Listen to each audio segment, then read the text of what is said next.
따뜻하고 강렬하게 환영해 주셔서 너무나 감사합니다.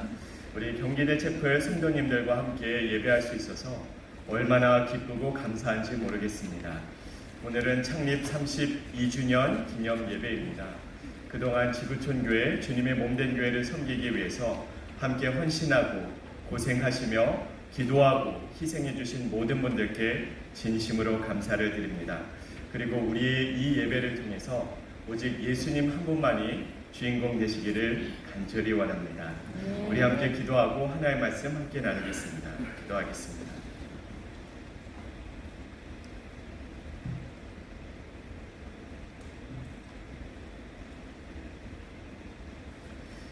참 좋으신 아버지 하나님, 오늘도 하나님만을 바라봅니다. 지난 32년 동안 우리 교회를 신실하게 인도해 주시는 하나님을 찬양합니다. 온전히 예수님만이 이 예배 가운데 주인공 되시기를 간절히 기도합니다. 하나님 없는 저는 아무것도 아닙니다. 저의 모든 생각과 마음과 입술을 주의 성령으로 온전히 주장하셔서 하나님 하시고 싶으신 말씀만 주의 성령의 능력 가운데 선포하게 하여 주시옵소서.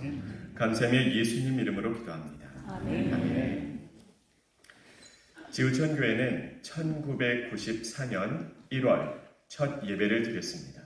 교회 연역에 보면 그날 300여 명의 축하객들과 성도들이 모여서 창립 예배를 드렸다라고 기록이 되어 있습니다.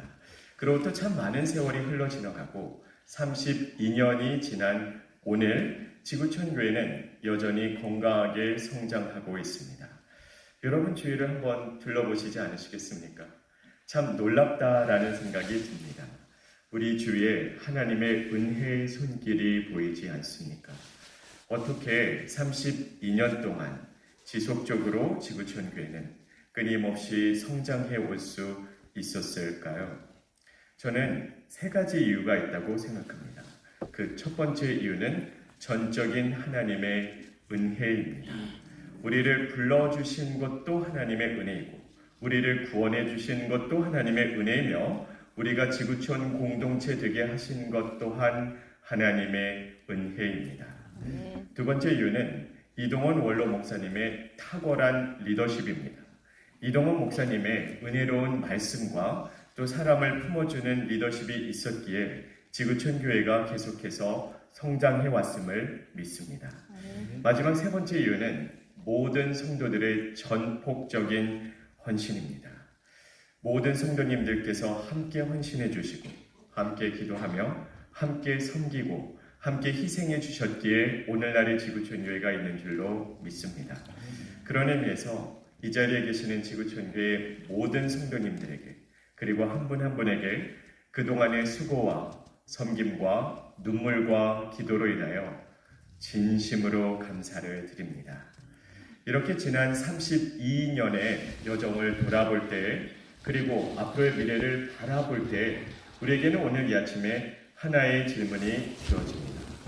앞으로 우리는 어디를 향해서 전진해 나가야 하는가? 우리가 반드시 붙들고 추구해야 되는 단 하나의 비전이 있다면 그것이 과연 무엇이겠습니까? 그리스도인들에게 있어서 비전이란 우리가 만들어내는 것이 아닙니다. 그리스도인의 비전은 우리가 만드는 것이 아니라 하나님의 뜻, 하나님의 말씀 가운데 우리에게 주어지는 것입니다. 자, 여기까지는 참 좋습니다. 문제는 지금부터입니다. 성경 말씀 전체에 하나님의 뜻이 담겨 있는데 그 중에 도대체 어떤 말씀을 구체적으로 붙들고 우리가 하나님께서 주시는 비전을 바라봐야 될까요? 창세기에서부터 요한계시록까지 전부 하나님의 뜻입니다. 그 중에 어떤 구체적인 말씀을 붙들어야 우리 공동체를 향한 하나님의 비전을 우리가 정확하게 알 수 있겠습니까? 자, 이 질문에 대한 명쾌한 답을 제시해주는 하나의 아주 중요한 원칙을 여러분과 함께 나누고 싶습니다. 오래전에 성공하는 사람들의 7가지 습관 또는 소중한 것을 먼저 하라 등의 책으로 세계적인 베스트셀러 작가가 된 스티븐 코비의 저서에 보면 그는 모든 독자들에게 하나의 아주 중요한 인생 원칙을 소개합니다. 그 원칙은 다음과 같습니다. always start at the end. 직역을 하자면 언제나 끝에서부터 시작을 하라는 겁니다. 여러분은 이게 발이 된다고 생각하십니까? 어떻게 끝에서부터 시작을 하죠? 무엇인가 우리가 시작을 하려고 할 때 시작 지점에서 시작을 해야지 어떻게 끝에서부터 시작을 하라는 말입니까? 이 저자의 의도 그리고 그가 전하고자 하는 메시지는 다음과 같습니다. 우리가 무엇인가를 시작하기 전에 내가 가장 간절히 원하는 궁극적인 최종 목표, 내가 가장 원하고 이루기를 원하는 그 최종 결과를 먼저 머릿속에 그려보라는 겁니다. 새로운 사업을 시작하기 전에, 대학 입시를 앞두고 본격적으로 공부하기 전에, 전쟁을 시작하기 전에, 새로운 관계를 시작하기 전에 이것을 통해서 내가 궁극적으로 이루고자 하는 최종 결론, 최종 결과가 무엇인지를 먼저 명확하게 머릿속에 그려보라는 것입니다. 그 끝을 먼저 보게 되면 이제 내가 오늘을 어떻게 살아야 되는지를 명확하게 알 수 있기 때문입니다. 그 끝을 먼저 보면 그 마지막 그림을 정확하게 본 사람은 오늘 내가 무엇을 그리고 어떻게 해야 되는지를 정확하게 알 수 있게 되기 때문이라는 것이죠. 우리의 신앙생활에서도 마찬가지입니다. 우리는 매일 신앙생활을 하고 매주 그리고 사실은 매일 많은 시간과 정성을 쏟아부어 주님의 몸된 교회를 섬기고 있습니다. 그 이유가 도대체 무엇입니까? 우리가 궁극적으로 바라봐야 되는 비전이 무엇인지 그 끝을 먼저 봐야 제대로 시작할 수 있다는 것이죠. 그러면 우리의 인생은 어디를 향해 가고 있는 것일까요? 사실 온 인류의 역사는 어디를 향해 움직여 나가고 있죠? 하나님께서 그리시는, 하나님께서 계획하신, 그리고 하나님께서 마침내 이루시고야 말 우리의 인생의 끝 또는 인류 역사의 끝자락에는 무엇이 있습니까? 이 질문에 가장 명쾌한 답을 선사해 주는 것이 바로 오늘의 본문 말씀 요한계시록 7장의 말씀입니다. 자, 오늘의 본문 말씀 우리 다 같이 한 목소리로 다시 한번 봉독해 볼까요? 요한계시록 7장 9절에서 12절 말씀 우리 다 같이 한 목소리로 화면을 통해서 읽겠습니다. 이일 후에 내가 보니 각 나라와 족속과 백성과 방언에서 아무도 능히 셀 수 없는 큰 무리가 나와 흰옷을 입고 손에 종려가지를 들고 보좌 앞과 어린 양 앞에 서서 큰 소리로 외쳐 이르되 구원하심이 보좌에 앉으신 우리 하나님과 어린 양에게 있도다 하니 모든 천사가 보좌와 장로들과 네 생물의 주위에 서 있다가 보좌 앞에 엎드려 얼굴을 대고 하나님께 경배하여 이르되 아멘 찬송과 영광과 지혜와 감사와 존귀와 권능과 힘이 우리 하나님께 세세토록 있을지어다 아멘. 모든 나라와 족속과 민족과 방언이 함께 하나님을 예배하는 세상, 바로 이것이 하나님의 꿈이고 하나님의 비전입니다. 이것이 하나님께서 계획하시고 그리신 인류 역사의 마지막 순간이자 영원의 시작이며 하나님의 능력과 여식으로 이것을 반드시 이루어내시고야 말 것입니다. 우리의 인생은 그리고 사실은 인류 역사는 바로 이 순간을 향해서 다 같이 움직여 나가고 있다는 겁니다. 하나님의 경륜 가운데 세계 역사를 이 궁극적인 비전을 바라보시면서 하나님께서는 움직여 나가고 계십니다. 자, 이제 우리는 이 끝을 명확하게 보았습니다. 우리의 인생의 그리고 인류 역사의 끝에는 모든 나라와 민족이 하나님을 예배하는 세상이 있습니다. 이 끝을 본 사람은 오늘 하루를 어떻게 시작해야 되는지를 명확하게 알 수가 있습니다. 그것이 하나님의 꿈이고 하나님께서 우리에게 주신 주님의 비전이니 이 꿈을 이루기 위해서 오늘 나는 무엇을 해야 될까요? 오늘 나는 그것을 어떻게 해야 될까요? 오늘 나는 왜 살아가야 될까요? 이제는 답이 명확해지지 않습니까? 우리가 반드시 붙들고 주력해야 되는 사역은 내가 그리스도의 제자로 살며 땅끝까지 복음을 전파하여 세계 복음화를 이루어내는 것입니다. 그래야 모든 나라와 민족과 족속과 방언이 하나님을 예배하는 세상이 이루어지지 않겠습니까? 끝을 본 사람은 이제 내가 무엇을 어떻게 시작해야 되는지, 내가 정말 집중해야 되는 것이 무엇인지를 정확하게 알 수밖에는 없습니다. 그래서 우리가 가장 주력해야 되는 사역은 복음을 살아내고 또 복음을 전파하는 것입니다. 그래야 모든 민족과 나라가 하나님을 예배할 수 있게 되기 때문입니다. 그래서 예수님께서도 마태복음 28장에 보면 승천하시기 직전에 마지막으로 유언과도 같이 모든 제자들에게, 모든 성도들에게 지상 명령을 하신 것입니다. 그러므로 너희는 가서 모든 족속으로 제자를 삼아 아버지와 아들과 성령의 이름으로 침례를 주고 내가 너희에게 분부한 모든 것을 가르쳐 지키게 하라. 지상 명령의 핵심 메시지는 모든 민족으로 제자 삼으라 입니다. 이것이 바로 핵심 메시지라는 것이죠. 예수님께서 마지막으로 유언과도 같이 하신 말씀입니다. 이것 하나만큼은 너희가 꼭 지켜다오라는 마음으로, 그런 심정으로 예수님께서 우리에게 명령하셨다는 것이죠. 유언처럼 하신 말씀이기 때문에 가장 중요한 말씀이고 그것의 중요성을 우리도 인지하고 인정하기 때문에 이 말씀을 우리는 가장 높은 대사명이다라는 뜻으로 지상명령이라고 부르지 않습니까?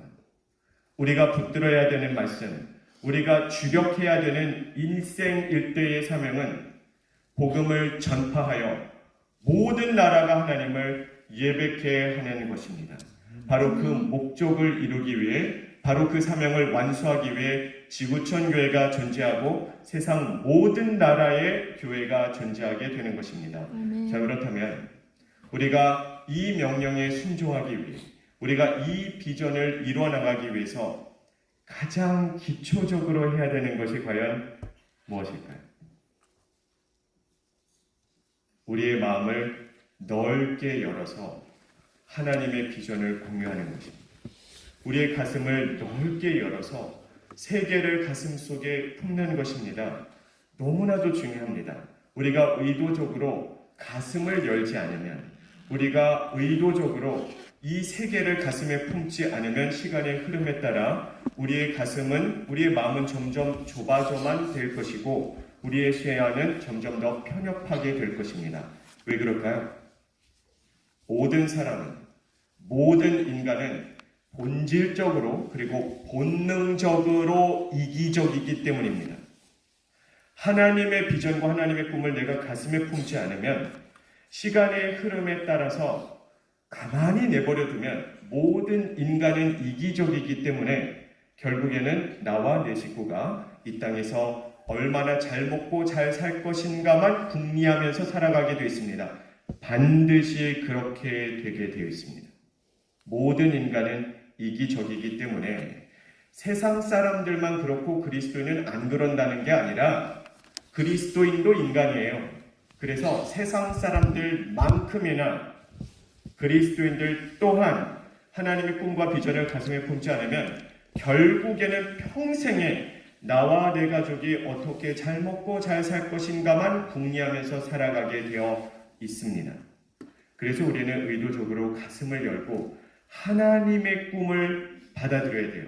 세계 복음화의 비전을 내가 마음에 품고 공유하지 않으면 우리는 결국엔 나와 내 식구를 챙기기에 급급한 초라하고 비참한 인생으로 전락하다가 하나님의 심판대 앞에 서게 될 것입니다. 그래서 가슴을 크게 열어주시기를 바랍니다. 오늘 내가 좀 희생하더라도, 오늘 내가 많은 시간과 정성을 쏟아붓더라도 결국에 하나님께서 우리를 부르신 이유가 나와 내 식구만이 이 세상에서 잘 먹고 잘 살게 하기 위함이 아니요, 세계 복음화라는 비전을 품어야 된다는 사실을 꼭 인정하고 우리가 함께 동참해 나갈 수 있게 되기를 간절히 원합니다. 반드시 기억하시기를 바랍니다. 비전의 크기가 인생의 크기를 만듭니다. 그리고 비전의 깊이가 인생의 깊이를 결정합니다. 1930년대에 미국의 머리스 그리고 리처드라고 하는 한 형제가 뉴햄시어에서 캘리포니아로 이주했습니다. 그 형제들은 처음에 시작했던 것은 극장 사업이었습니다. 그런데 이 사업에는 별로 소질이 없었나 봅니다.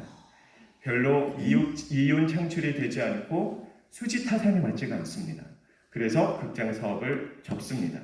그리고 리처드 그리고 머리스라고 하는 형제는 그 다음에는 요식업에 도전을 합니다. 식당을 차렸습니다. 그들이 선정한 메뉴는 햄버거였습니다. 그런데 다행히 요식업에는 조금 소질이 있었나 봅니다. 식당이 꽤 잘 되었습니다.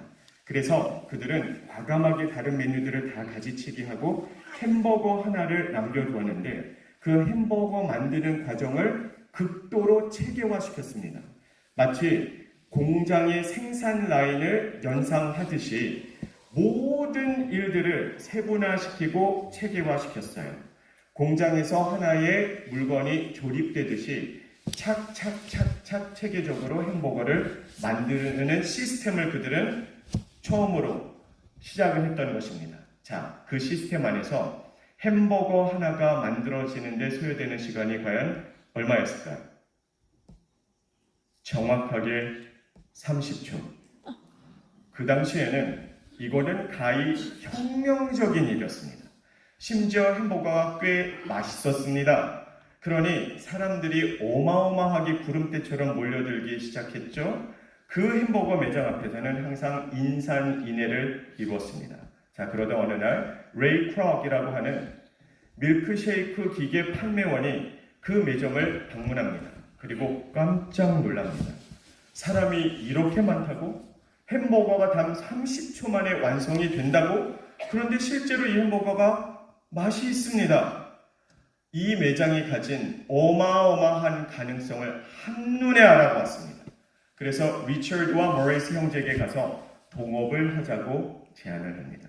그들이 동의를 했습니다. 그래서 레이 크록의 리더십 아래서 이 하나의 매장은 전국적인 햄버거 프랜차이즈로 성장을 하게 됩니다. 그렇게 7여 년 정도 동업을 한 다음에 어느 날 레이 크록은 리처드와 머리스 형제로부터 이 가게의 모든 브랜드, 판권, 로고까지 전부 다 인수해 버립니다. 자, 그때가 1961년도였는데요. 그때 1961년도에 이 모든 판권을 인수해 오기 위해서 지불했던 가격이 얼마였을까요? 240만 달러였습니다. 지금도 2.4 million 달러이라고 하는 것은 어마어마한 금액입니다. 지금도. 근데 1961년도에 240만 달러라는 것은 정말 천문학적인 숫자라고 해도 과언이 아니었을 것입니다. 자, 그렇다면 그 당시 레이 크록의 나이는 몇 살이었을까요? 만 58세였습니다.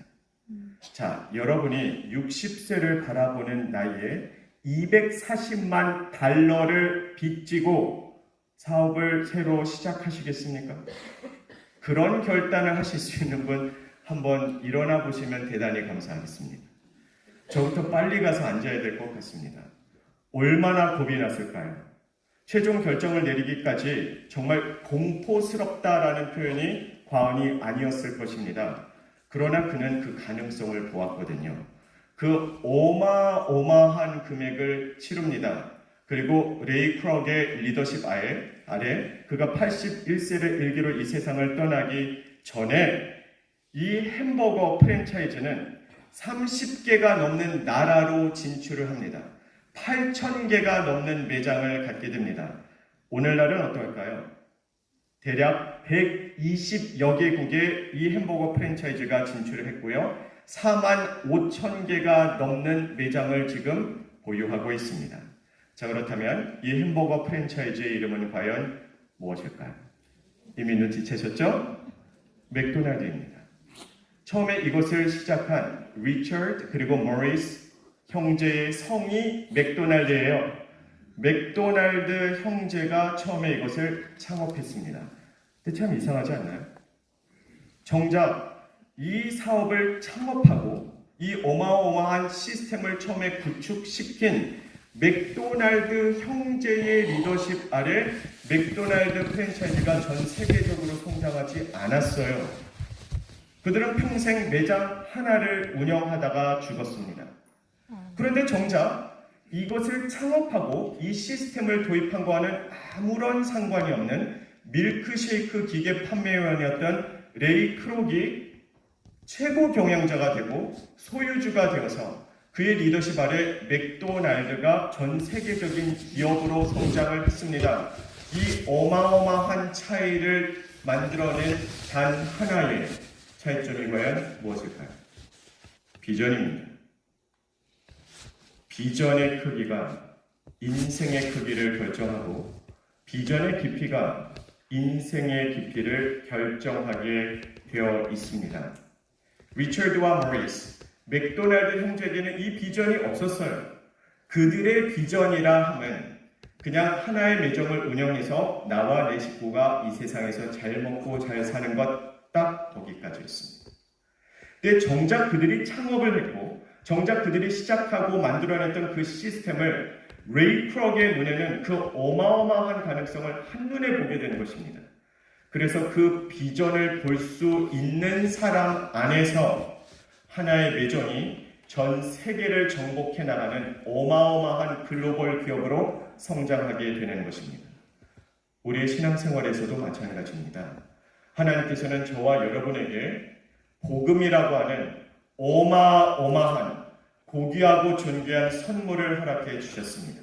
이 복음 안에는 정말 가공할 만한 어마어마한 가능성이 숨겨져 있습니다.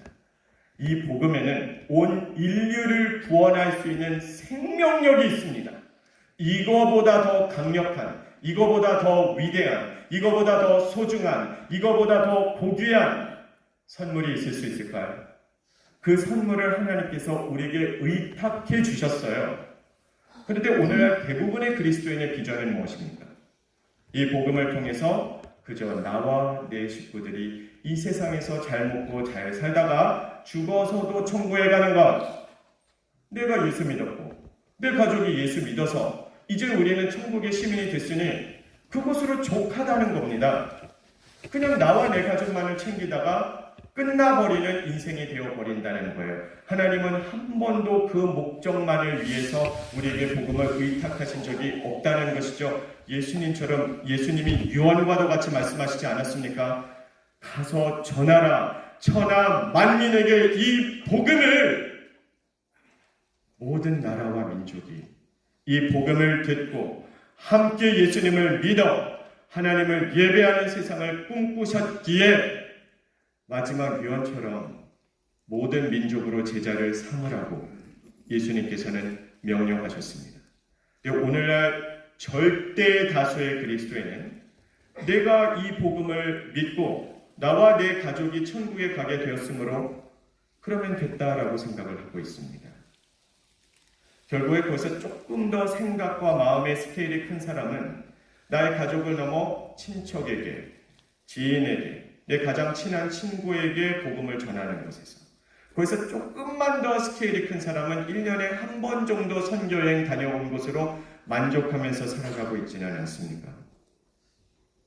하나님께서 천하 만민에게 전하라고 하는 복음이 그저 나의 좁은 인생의 바운다리 안을 한 번도 벗어나지 못한 채 여기에 묵혀두고 있지는 않습니다.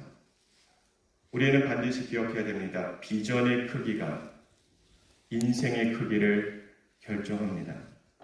우리가 어떠한 인생을 살아가게 될 것인지는 이 복음이 가진 가능성을 어떤 눈으로 바라보느냐에 따라 어떤 비전을 품게 되느냐에 따라 전부 다가 결정되게 되어 있습니다.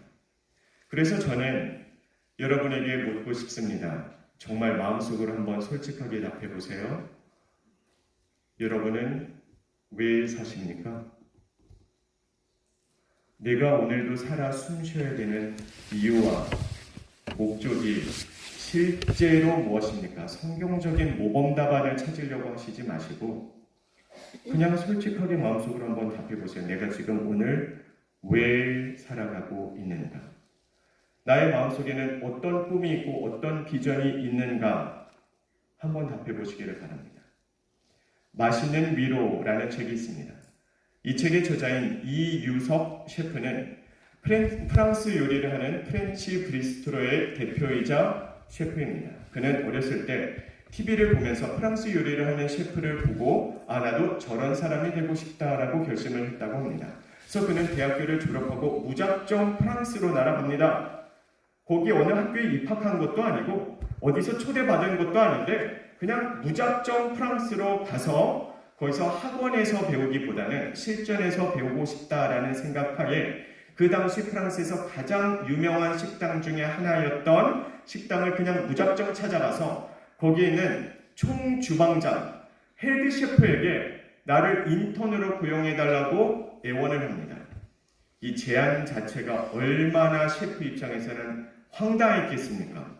아니, 대단한 이력이나 준비가 된 사람도 아니고 심지어는 불어를 유창하게 하는 사람도 아닌 그냥 외국인 청년 한 명이 찾아와서 나를 인턴으로 고용해달라고 하니 굉장히 황당했겠죠? 그래서 단칼에 거절합니다. 그런데 이 이유석 씨는 그 다음날도 또 찾아갑니다. 그 다음날도 그리고 그 다음날도 줄기차게 끈질기게 찾아갑니다. 4개월 동안 총 12번을 찾아갔다고 합니다. 그때마다 거절을 당했겠죠? 자, 12번째 찾아갔을 때는 셰프가 하도 질려서 너 당장 꺼지지 않으면 경찰을 부를 거야 라고 협박을 했다고 합니다. 자리를 피할 수밖에 없었겠죠? 그리고 그는 이제 최후 통첩을 주기 위해서 13번째 마지막으로 찾아갑니다. 이번에도 거절당하면 내가 한국으로 돌아가야 되겠구나 라고 생각을 합니다. 그리고 셰프를 만나서 이유석 씨가 이렇게 말을 합니다. 오늘 제가 여러분 당신을 찾아오는 마지막 날이 되겠습니다. 만일 오늘도 저를 거절하시면 저는 한국으로 돌아가겠습니다. 다만 이 한 가지 사실만큼은 똑똑히 하시기를 바랍니다. 당신은 한 젊은이에게 직장을 제공해주지 않았던 것뿐만이 아니라 대한민국이라고 하는 나라에 프랑스 요리를 소개할 수 있는 그 소중한 기회를 깨끗하게 날려버리신 겁니다. 정말 냉랑하리만큼 당당하지 않습니까? 그 당당한 기사에 눌렸던지 그 셰프가 이유석 씨를 한참을 쳐다보더라는 겁니다. 아무 말도 하지 않은 채. 그렇게 오랜 정적이 흐르고 그 침묵을 깨고 딱 한마디를 했다고 합니다. 그럼 어디에 사인하면 되는데? 내가 너를 받아주겠다라는 것을 이렇게 표현하는 것이죠. 그 순간 이유석 씨는 바닥에 털썩 주저앉아서 펑펑 울었다고 합니다. 너무 기뻐서, 너무 감격스러워서. 저는 이 내용을 보면서 깊은 생각에 잠겼습니다. 제 스스로에게 자문해 보았습니다. 나에게는 내가 너무 간절히 원하고 또 원해서 그 꿈이 이루어졌을 때 정말 털썩 주저앉아서 목 놓아 울을 수 있는 그런 소중하고 값진 꿈이 있는가? 저는 여러분에게도 동일한 질문을 드리고 싶습니다. 여러분의 마음의 중심에는 내가 너무 간절히 원하고 원해서 그 꿈이 이루어졌을 때 펑펑 울어버릴 수 있는 정말 내 인생을 내어버릴 수 있을 만큼 내 목숨과 맞바꿔도 좋다라고 생각되어질 만큼 여러분에게 값진 꿈이 있습니까? 오늘날 어린아이에게 너의 꿈이 무엇이니? 라고 물어보면 대부분의 경우에는 무엇인가 답을 하기는 합니다. 네, 저는 유명 유튜버가 되고 싶습니다. 저는 아이돌이 되고 싶습니다. 저는 세계적으로 유명한 스포츠 스타가 되고 싶습니다. 대부분의 경우 아이가 어리면 어릴수록 그 꿈이라는 것이 굉장히 허황된 꿈입니다. 대부분의 경우에는 이루어지지 않겠죠. 뭐 세계적으로 유명한 스포츠 스타가 되는 것이 어디 그렇게 쉬운 일입니까? 그런데 그들에게는 허황된 꿈일지는 모르겠으나 적어도 꿈은 있어요.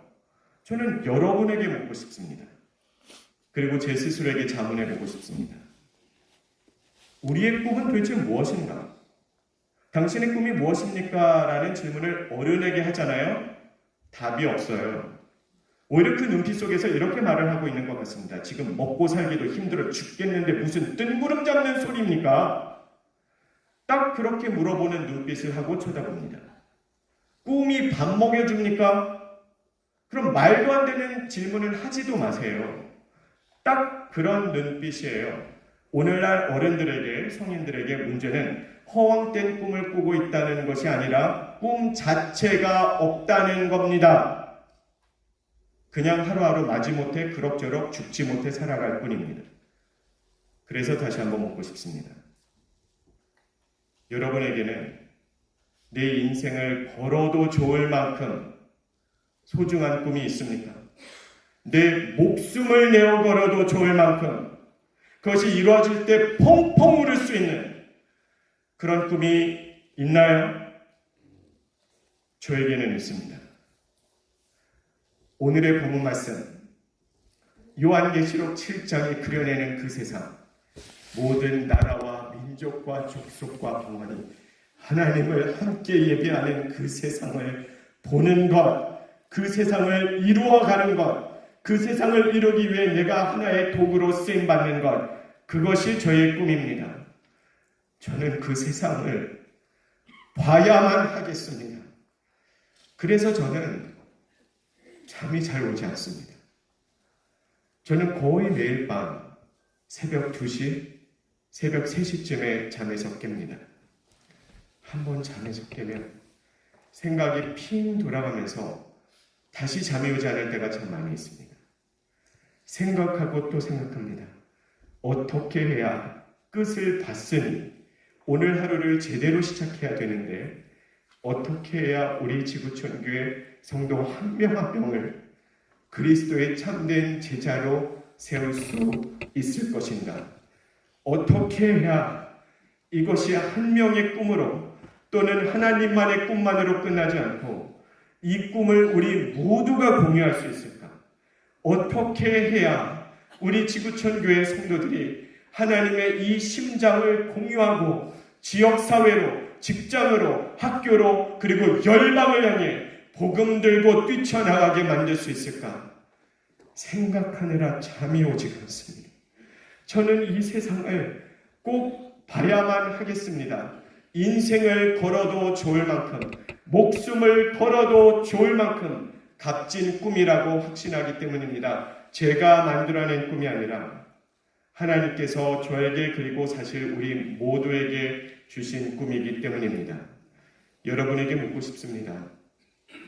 우리에게는 단 한 번의 기회가 주어집니다.